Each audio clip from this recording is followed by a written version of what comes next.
The untouchable True School Sports Empire proudly presents something the boxing games are missing. Hey, what's going on? It's your boy BT, and I came here to talk some boxing with the thousands of True School Sports subscribers. Now, I wanted to do this video simply just to give this man his just due because gosh darn it, he deserves it. And that's Luis Arias. You know, the world finally knows who Luis Arias is. And Luis Arias, he's been at it for a long time in boxing. You know, Mayweather fighter, lost some tough fights. You know, had that fight with Jacobs a couple years ago, came up short there. Had the fight with Luke Keeler 2 years ago where he just looked absolutely flat and didn't really have much with him that night. And Luke Keeler was able to parlay that fight into a win out into a fight with Demetrius Andre, which, you know, had Arias won, maybe he would have had that fight. But, you know, they say God works mysterious ways. They say God has a plan for everybody. And, you know, he got a great opportunity tonight against a former unified champion in Jarrett Hurd. And he put it together. Luis Arias put it together against, you know, a guy that's, let's make no mistakes about it. You know, Jarrett Hurd at 154, he's a gargoyle. He's huge. He's big. He's strong.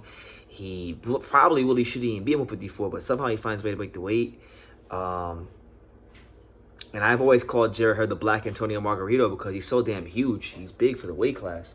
So I saw Luis Arias in there tonight that, you know, I'm not gonna lie, he was an exciting fighter to watch tonight. You know, from the word go, I saw Luis Arias, you know, throwing straight right hands, overhand rights, getting right in his chest, just pressing the action and making his presence felt early on.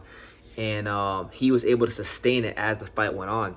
And that was my concern for him. As I was watching this fight with him and Jarrett Hurd, you know, Jarrett Hurd traditionally, he always has a bad first 3 rounds. He always has a bad first 4 rounds. And he doesn't really get going to the 5th or 6th round.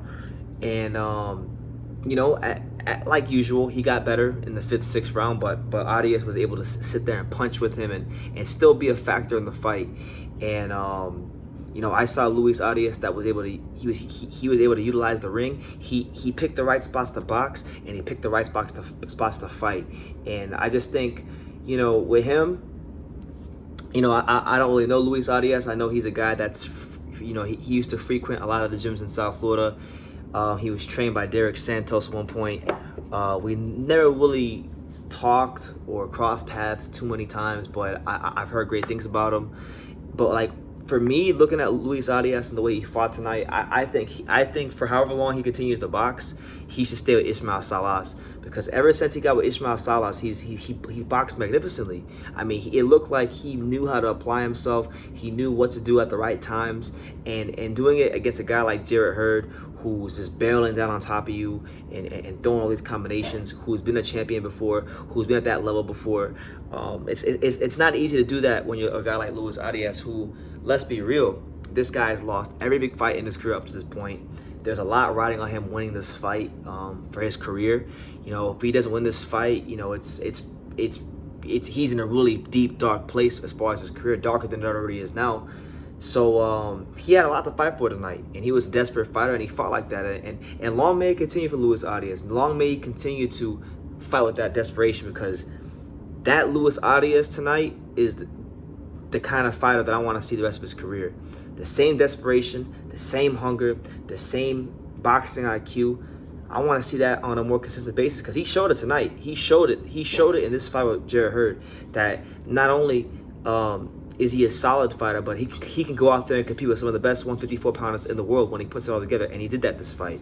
So I'm happy for him. I always love to see a fighter who has some bumps in the road and goes through some trials and tribulations early in his career. I love to see that fighter against all odds on that one special night, put it all together and upset the apple cart. You know, it's a beautiful thing when it happens in boxing, and it reminds you why we love this sport. You know, there's a lot of negativity that I took from the Floyd Mayweather-Paul exhibition, but to me, this was the true main event. This was the truly the part of the show that stole the show. This was the whole motherfucking show. Forget Floyd Mayweather, forget Logan Paul, but the real star of the show tonight wasn't any of those clowns. It wasn't Chad Johnson. It wasn't none of the people. It was Luis Arias. The world knows his name now, and he's a player. He's a player at 154.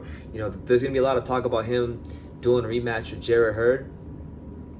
And personally, like, look, I personally don't think he should. You know, I feel like with everything he's gone through in his career, now that he's got a win like this, he should be afforded the opportunity to go pursue greener pastures and bigger fights and bigger paydays and bigger opportunities, so that the world can continue to find out who Luis Arias is. You know, I'm not gonna sit here and say he should fight Jermell Charlo or anything like that, but you know, maybe a fight with him against the winner of maybe Julian Williams, Brian Mendoza, or maybe Tony Harrison, maybe Brian Perella, who just now made an entry to 154. There's good fights out there for Luis Arias, and I want to see him continue to improve and stay with Ismael Salas and keep doing the right thing. You know, I had the opportunity to watch Luis spar at the Ismael Salas Boxing Academy. I was down there with my main man, you know, Johnny Cortijo and Angelo Leo and Marcos Pass. I was there watching them get their work in for their upcoming fights. And while we were there, we saw Luis Arias get it in. When I saw Luis Arias, that, like I was telling my friend Johnny, he fought with a lot of urgency. He fought with a lot of determination. And I feel like in his fights against Luke Keeler and other fights I've seen of his, that seemed to be lacking. You know, I didn't think the talent was lacking. I didn't think his dedication to the sport was lacking. I just think when the lights came on, he was lacking that extra bit of focus and application and boxing IQ under the lights. But this was the fight that puts it together. So let Luis Arias be a lesson to you guys out there, all you fighters out there, and to all the fans as well, that a fighter can lose big fight to big fight, but if he has it within his heart to make the right changes, tweak the right things, and prepare himself, he can put it all together and turn his career around. And it looks like Luis Arias is in the process of turning his career around. So I want to see more of him.